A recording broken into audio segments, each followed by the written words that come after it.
O Senhor esteja convosco. Proclamação do Evangelho de Jesus Cristo, segundo Marcos.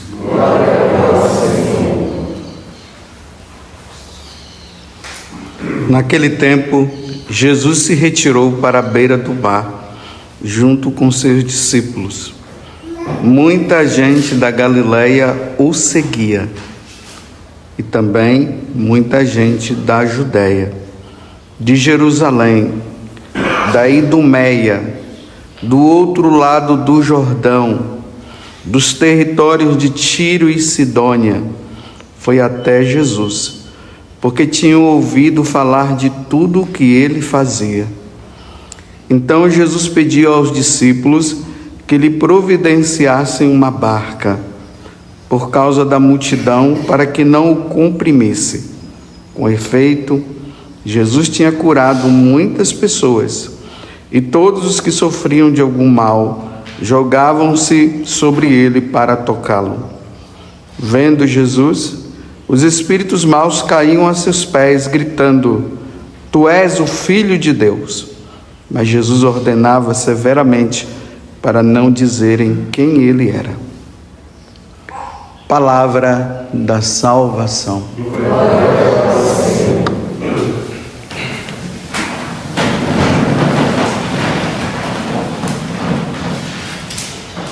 Muito importante o Evangelho de hoje, porque ele é uma continuação do de ontem.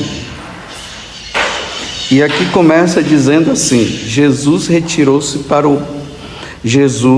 retirou para a beira do mar, junto com seus discípulos. Às vezes a gente olha aqui esse pedacinho, né, esse trecho do Evangelho, estava ali, estava onde? Na casa da sogra de Pedro? Pelo visto, sim. Não, ele estava na sinagoga, né, curou aquele homem de mão seca, e ali diz assim, ele foi para a beira do mar, como se mudasse de lugar. Mas o que está por trás aqui não é isso. Então vamos entender melhor. Então Jesus, ele sai de Nazaré, lá ele abriu o pergaminho, o Espírito do Senhor repousa sobre mim, foi expulso de Nazaré, porque os nazarenos não queriam aceitar que ele fosse o Messias. Ele vem para Cafarnaum, a cidade de Cafarnaum, que em outro momento Jesus amaldiçoa essa cidade. Dizem: tu, Cafarnaum, diante de tantos milagres que aconteceu aqui, realmente aconteceu muitos milagres, mas vocês não mudaram de vida? Pois bem, vocês vão todos para o inferno. E a cidade, séculos depois, ela foi totalmente destruída. Tanto que quem vai lá na Terra Santa, lá só vê pedras para tudo quanto é lado. E a gente diz que ali é a cidade de Cafarnaum. Foi a cidade de Cafarnaum. E é ali que Jesus começa a fazer tantos milagres. Primeiro ele expulsou aquele homem, o demônio daquele homem na sinagoga. Depois ele sai, cura a sogra de Pedro. E aí o pessoal começa a ir atrás, aí lembremos daqueles quatro homens que levou o paralítico, e aí a fama de Jesus começa a se espalhar. Olha, o cara é o máximo, até os demônios estão se submetendo a ele. Por enquanto a coisa está ainda assim, no âmbito da fama de Jesus. Aí quando Jesus começa a fazer as coisas no dia de sábado, começa a implicância agora por parte das autoridades. Então agora é uma fama com uma pitada de perseguição. Está ali. Os homens estão perseguindo as autoridades religiosas. Aí ontem o Evangelho, depois que Jesus curou aquele homem da mão seca, ali diz assim: ao saírem, os fariseus com os partidários de Herodes. Então, os fariseus, autoridade religiosa, com uma seita que estava surgindo também ali, que eram esses herodianos. Os herodianos, eles diziam o quê? Que Herodes era o Cristo esperado. Existia uma profecia lá de Jacó, que o último dos príncipes seria o Cristo. Então os herodianos, que eram os soldados de Herodes, tinham Herodes como o Cristo. Então agora você vê, os fariseus, rigorosos na lei, olham para Jesus, Jesus está fazendo cura no dia de sábado. Os herodianos começam a perceber que já estão falando que ele é o Cristo. Não, Cristo é Herodes. E Herodes já estava com uma implicância com Jesus também, porque ele estava implicado com João Batista, e João Batista apontava quem? Jesus. E aí começou. Aí voltemos agora ao evangelho de hoje. Ao que terminou ontem. Imediatamente, ao saírem, os fariseus com os partidários de Herodes se reuniram e tramaram contra Jesus a maneira como haveriam de matá-lo. Está vendo? Esse homem tem que ser eliminado. Ele está causando problema. Estava tudo bem aqui, cada um fazendo suas coisinhas. Agora ele está, e o povo já está indo atrás. Lembremos que no Evangelho de São João vai dizer que eles prenderam Jesus por inveja. Vejam lá a primeira leitura hoje, né? Davi e Saul. Davi foi lá e matou como é o nome do bandido lá? O Golias. Aí, tudo bem, Saul tranquilo, ele é o rei, feliz da vida. Aí o povo começa a aclamar. Davi é o máximo. Olha, Saul só 1000, Davi 10.000. Aí pronto, começou agora o problema, né? Esse homem está querendo ocupar o meu lugar. Não foi isso que Saul falou? Está querendo inveja. Inveja por parte de um, inveja por parte de outros. Aí vejam, Jesus, que não é bobo, vendo que os caras estavam começando a tramar as coisas para com ele, então Jesus retirou-se dali e foi lá para a beira do mar. Entenderam agora porque ele está indo para a beira do mar? Ele está indo agora, ainda não chegou a hora dele morrer, então ele precisa então ser prudente, então ele dá uma saidinha. Só que ele dá uma saidinha, mas está gerando-se um problema agora. Aí olha o que é que Marcos está dizendo. E aí a fama dele começou a se espalhar. Já não estava mais só ali em Cafarnaum, não. Agora é Idumeia, é Jordão, é Tiro, Sidônia, e todo mundo vindo atrás de Jesus. O cara está criando problema. Está criando problema. Só que agora Jesus ele entra numa situação, porque agora, como ele começa a entrar num estado de ser perseguido, ele tem duas alternativas. Ou ele para de fazer os milagres, expulsar os demônios e proclamar a boa nova, ou ele continua. Se ele continuar, ele vai ser morto. Se ele para, ele defende a vida dele, ele vai ficar bonzinho, não vai perturbar mais, então fica tranquilo. Porque a fama dele estava se espalhando, ele não tinha mais como se esconder. Lembremos de Paulo lá nos Atos dos Apóstolos, quando ele disse que ele estava indo para Roma, porque a fama de Paulo também estava se espalhando. E aí ele disse, o pessoal disse assim: o Espírito Santo, ele está cada vez mais falando para mim. E eu vou percebendo pela movimentação. Não é uma questão assim de uma inspiração, né? Olha, você vai ser perseguido. Que as pessoas ficam falando assim, né? Elas rezam por outro. Deus disse que você vai ser perseguido, você vai morrer mártir. Não. A situação vai levando à percepção. Aí Paulo diz assim: o Espírito, eu estou percebendo e o Espírito Santo está me confirmando que o que me espera lá em Roma é cadeias e prisões e morte. Aí o povo, então não vai não, Paulo. Ele disse, não, eu vou sim. Eu tenho que ir. Ele poderia não ir, se livrar da morte. A mesma coisa é Jesus. Agora ele já começa a perceber que as coisas estão ficando feias. Então o que é que Jesus faz agora? Ele para de fazer milagres para que não haja problema e tudo fique do jeito que estava, ou ele continua fazendo? E aqui está mostrando que ele continua fazendo. Ele se afasta, mas continua fazendo.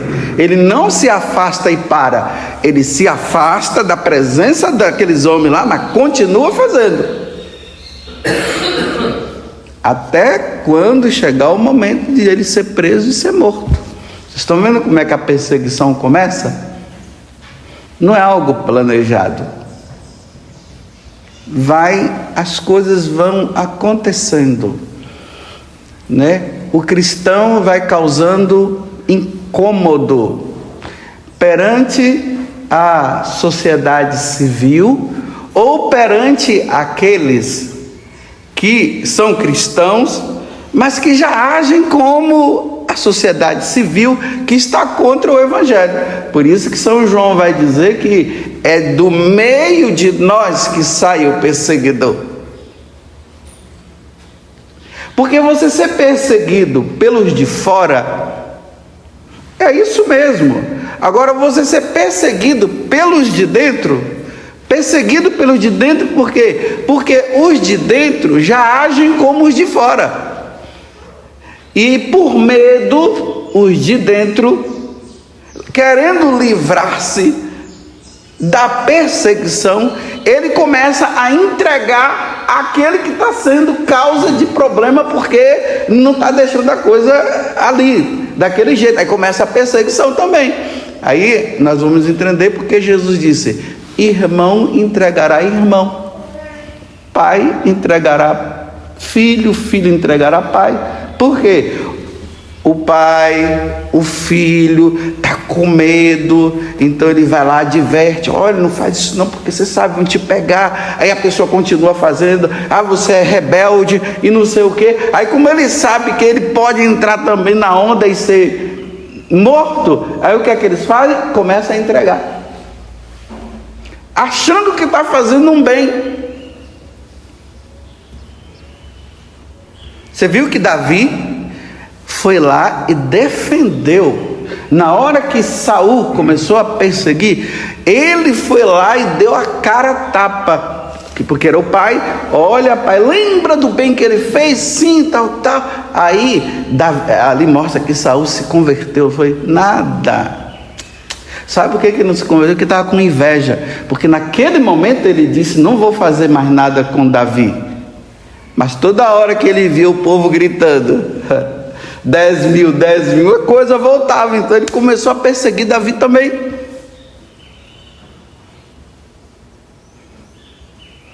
Então, se o cristão ele continua fazendo o que não estão mandando, e os que estão mandando é justamente aquilo que vai contra o Evangelho, é por isso que o cristão acaba se tornando um empecilho. Aí vamos entrar nessa questão que o pessoal fala da tal ordem mundial, que na verdade é uma desordem mundial, não é ordem não, é uma desordem. Então essa ordem mundial, ela está preparando o mundo para dar um chega para lá no cristianismo. E um chega para lá no cristianismo é um chega para lá nos cristãos. Porque os cristãos, eles não querem, eles são chamados de rebeldes, porque o cristão não quer entrar na onda deles. E aí, o que é que eles vão fazer para que o cristão pare? Eles começam a perseguir. Olha, se você continuar fazendo isso, nós vamos te processar, hein? Se você continuar fazendo isso, nós vamos te prender.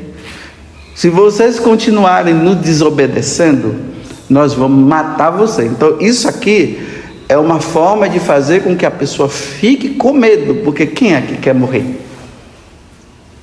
Quem quer morrer? Aí o cristão ele vai ter duas alternativas.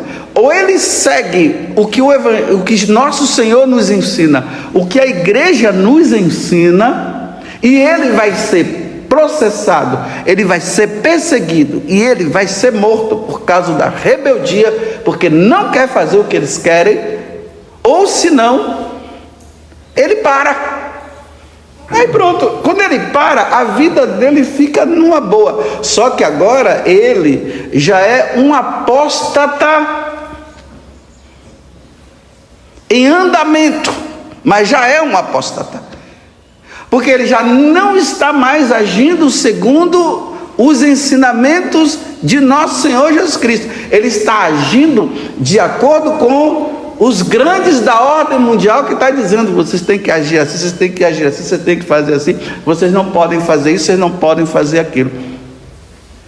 E aí, voltando ao que eu falei antes, aqueles que estão convivendo e que já é um apóstata, porque ele está com medo também de ser processado, de ser perseguido, ele começa a dizer: olha, vai com calma, vamos parar, não fica falando não e tal, porque ele já está com medo, ele não quer ser preso, ele não quer ser perseguido, ele não quer ser morto. Então, olha, vamos lá, fica aí fica dizendo isso, aí percebe que o outro continua insistindo, ele começa a se afastar, ele já não anda mais com aquele dali, não, porque aquele dali, ele está sendo uma ameaça para ele, porque pode ser que se eu andar com ele, eles me pegam também. Então, olha, deixa de lado, vai deixando para lá, e vai, o apóstata, ele já está vivendo como um apóstata, porque ele já age e já faz como os perseguidores estão fazendo.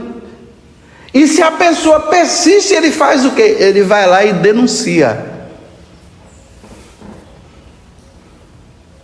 para livrar dele, porque ele não quer ser preso, ele não quer ser perseguido, ele não quer ser morto. Então ele começa a perseguir. Está vendo a situação de Jesus? Jesus começou a ficar sozinho, a fama dele estava se espalhando. Nossa, o cara é o máximo e tal. Agora já começa a ficar uma coisa assim. Aí, olha, os herodianos estão querendo pegá-lo. O quê? Não vai lá não. Não vai não, senão eles vão pegar você também. É assim. Estão vendo a situação que hoje o cristianismo está vivendo? Essa realidade. Ou nós vivemos a verdade, e a verdade é uma só, a verdade é Jesus, com os seus ensinamentos, e vamos pedir a Deus a graça de que, se acontecer alguma coisa, ó Senhor, me livra, vamos dizer assim, me livra de ser morto, me livra disso e aquilo. Mas não tem alternativa. Se a pessoa, ela começa a desfazer o que ele falou sempre, o que ela falou sempre, o que ela viveu sempre, ela já é um apóstata, porque já está começando a fazer o quê? Olha, estou livrando a minha, então eu não estou falando, não, aí justifica, não foi bem assim que eu quis falar, não foi bem assim que eu quis dizer, não foi assim que você disse, não, mas não foi bem assim, porque está com medo, é já um apóstata. Ou assume e vai em frente, porque é uma verdade, ou vai renunciando para livrar, para ficar numa boa. Agora veja se Jesus, ele parou, ele continuou firme, se livrou, estava se livrando porque não tinha chegado a hora, mas ele não deixava de fazer. Você veio ontem, né? Ele entrou lá na sinagoga, o homem estava lá com a mão seca, ele olha para os caras e diz assim: e aí, o que é que vocês querem que eu faça? Eu vou curar ou não? Para ver se eles mudavam, mas eles não mudaram. E aí eles tramaram de matar, e agora pronto. Já no Evangelho de São Marcos, a partir do capítulo 3, começa a perseguição a Jesus. No Evangelho de São João, é no capítulo 5, quando ele cura aquele paralítico, aí começa a perseguição. Agora, Jesus vai estar assim, olha, ele está andando nos lugares e ele está olhando para um lado e para o outro. Mas, firme porque ele veio para isso. É fácil, meus irmãos, ser cristão quando não tem perseguição nenhuma. A pessoa fica empolgada, entusiasmada, fala um monte de coisa, e aquela coisa toda. Quando começa a perseguição, aí começa a sumir. Então, você é católico?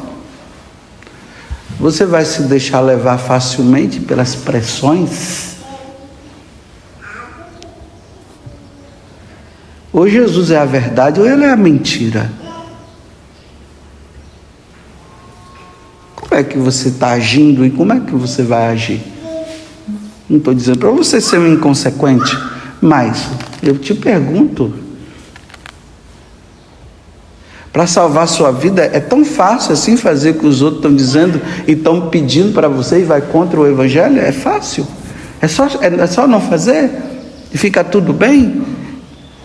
Só que você já se tornou um apóstata, você está negando Nosso Senhor já.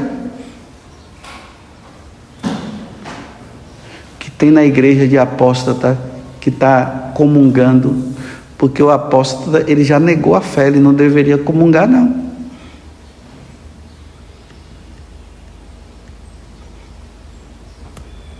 Ele já negou a fé. Por que ele está comungando? Por que está indo na missa?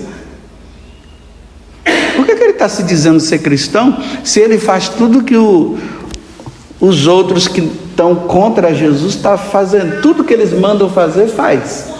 Que fé é essa?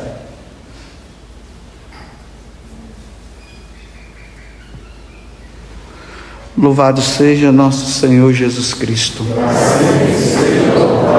E a nossa Mãe Maria Santíssima.